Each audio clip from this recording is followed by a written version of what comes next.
Hello, and welcome to another edition of East of Ethnia.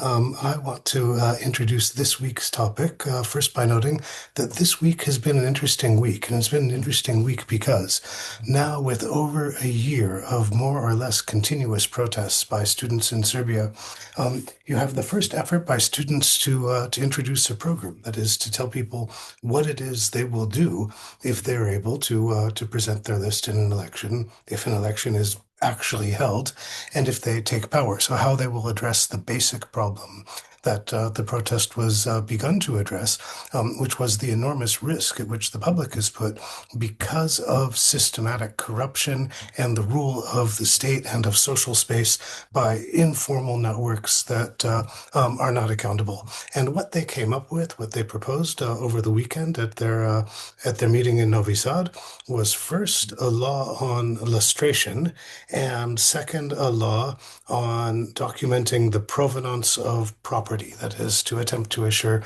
that property that is held is legitimately held rather than being illegally expropriated either from proper owners or from the public. And the idea that has really attracted a lot of attention is the idea of lustration.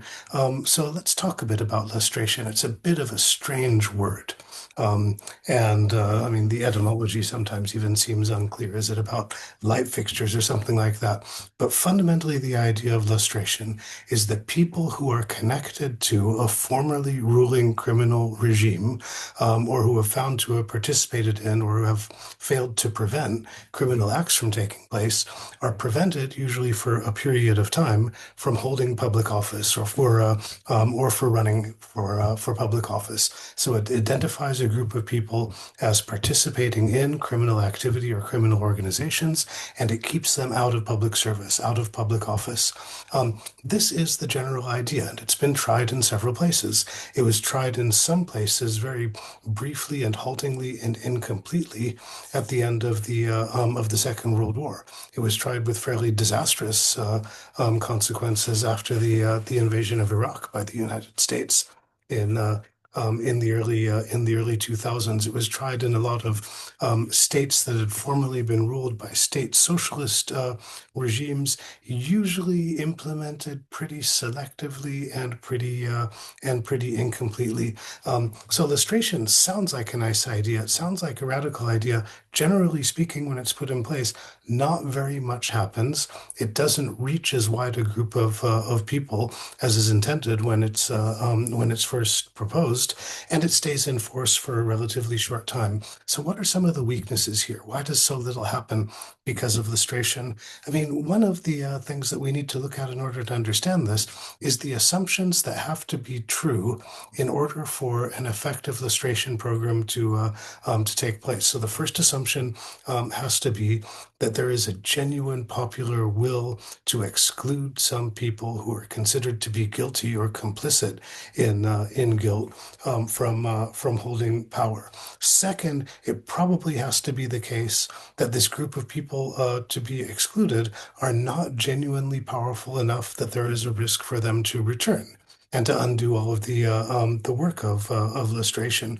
Third, there has to be a consensus not only that there's a group of people that needs to be excluded from holding public office and public positions, but also a consensus as to why they need to be excluded from public office. That is about what they did, about what is so bad about the regime that they represented.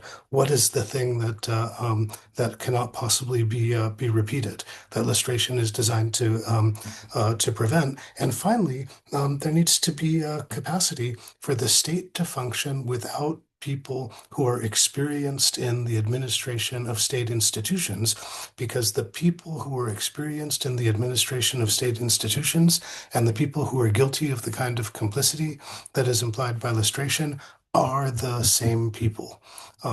And generally speaking, this is why states coming after governments coming in after a change of regime are in compromised positions because they have to work with bureaucracies and police forces that had previously been set to suppress them and to suppress citizens. If we take these assumptions together, the things that have to be true in order for lustration to work, we can see that they're weak assumptions.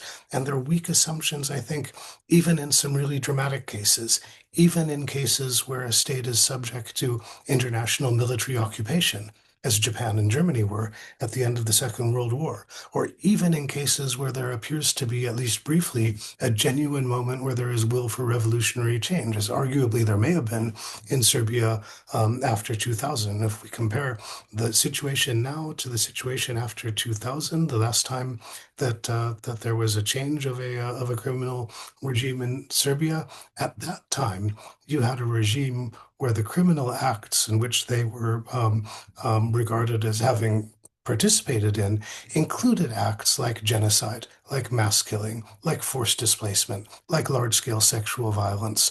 So much more serious acts than corruption, which is the main objection to the regime presently, and which, by the way, is not something that is confined only to the ruling party. So some general things that we can say about proposals for lustration, as radical as the idea often sounds, it is weak.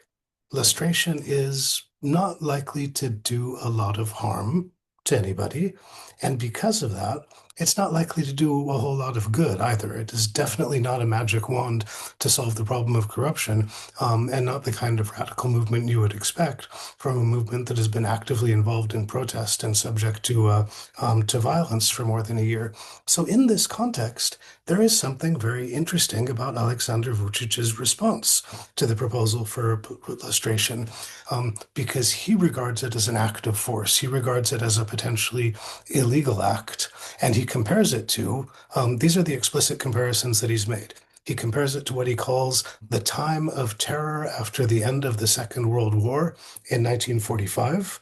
And he compares it to efforts to criminalize some criminal elements of the previous regime after the change of regime in 2000. And what's interesting about this is look at with whom Vucic is identifying himself. I mean, in the first instance, he's identifying himself with collaborators of the Nazis, who were the objects of repression in 1945. In the second instance, he's identifying himself with a regime that planned, carried out, assisted genocide and related crimes, of which he was in fact a part. So the first observation we can make is that even when he's faced with a weak proposal, Vucic identifies with the criminals. And the second thing is something very interesting, which is that Vucic seems to know by this act of identification what it is that's bad and objectionable about his regime, what it is that a democratic regime would be trying to prevent the return of. And in that sense, he is probably more conscious about the character of his regime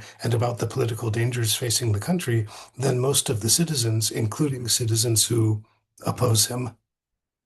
So that was our rant for today. Thank you very much for your time and attention, and we'll see you again in a week or so.